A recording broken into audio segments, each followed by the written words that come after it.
Coming up next, George Fish, the Fishy One. Clap. Of course not.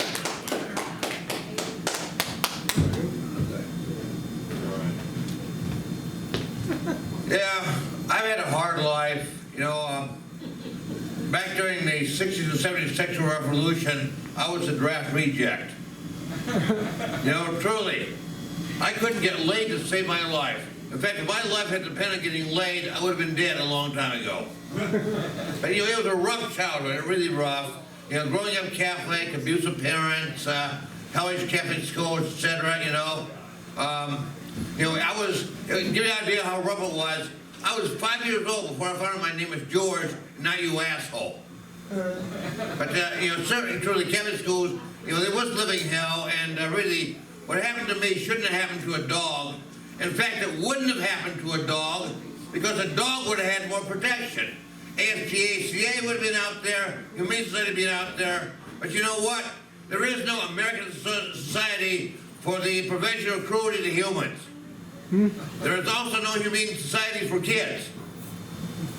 So that's just simply the way it is. I'm an ex-Catholic atheist because of it. But, you know, and sometimes I'm very angry about it. But I can be quite genial about it, too. Or just the other day, I was walking down the street and I saw a group of Catholic priests. And I said very heartily, "Good morning, fathers. How are you doing? Been what's happened to the kids lately?"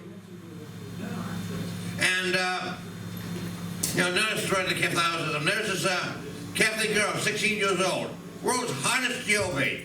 She is so hot, she walks past a 90-year-old man. 90-year-old man just feels like he just mainline a straight dose of Viagra. She's that hot. Well, she's got this thing for one of the Catholic priests in school, and one day she corners him and makes it very clear what she wants, and the priest says, "No, my daughter, that would be inappropriate. I must refuse. However," he continues, "I'd be very interested in meeting your 8-year-old brother." All right, that's enough of the inflicting you with stand-up comedy. Now I'm going to inflict you with some humorous poems. All right. I got two of them here.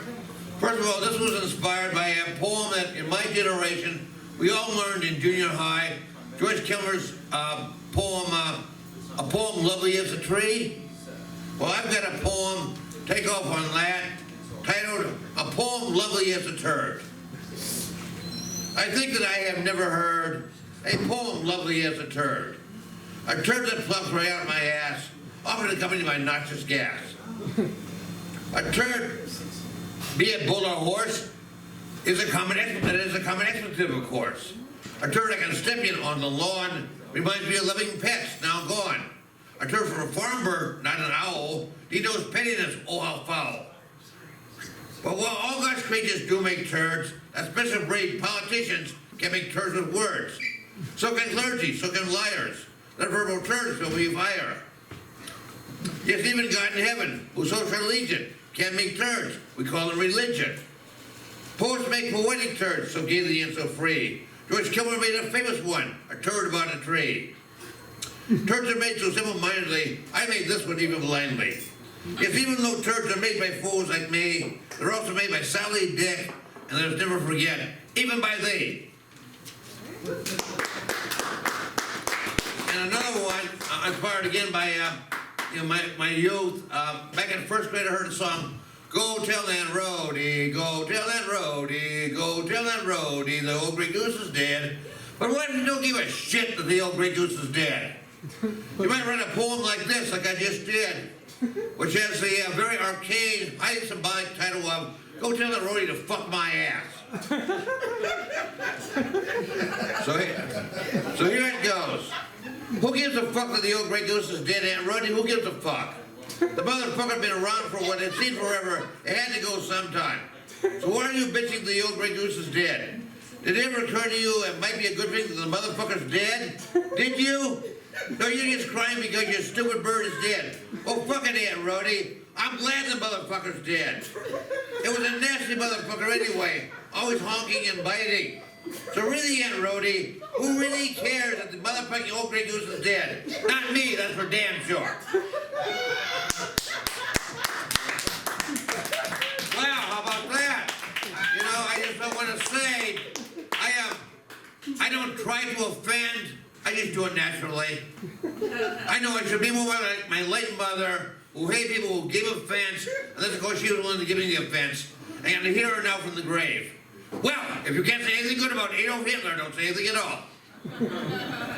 But anyway, I do want to say, I'm very sincerely, I don't want to offend, but if I have offended you, I just want to say in all dear sincerity, Tapetes, motherfuckers, tapetes. Anyway, I'm just about out of here. I'm sure much to your relief. Remember our bartender, Rob Andres? Be sure to tip him right and tip him right. Don't just grab him by the shoulders and lean him one side.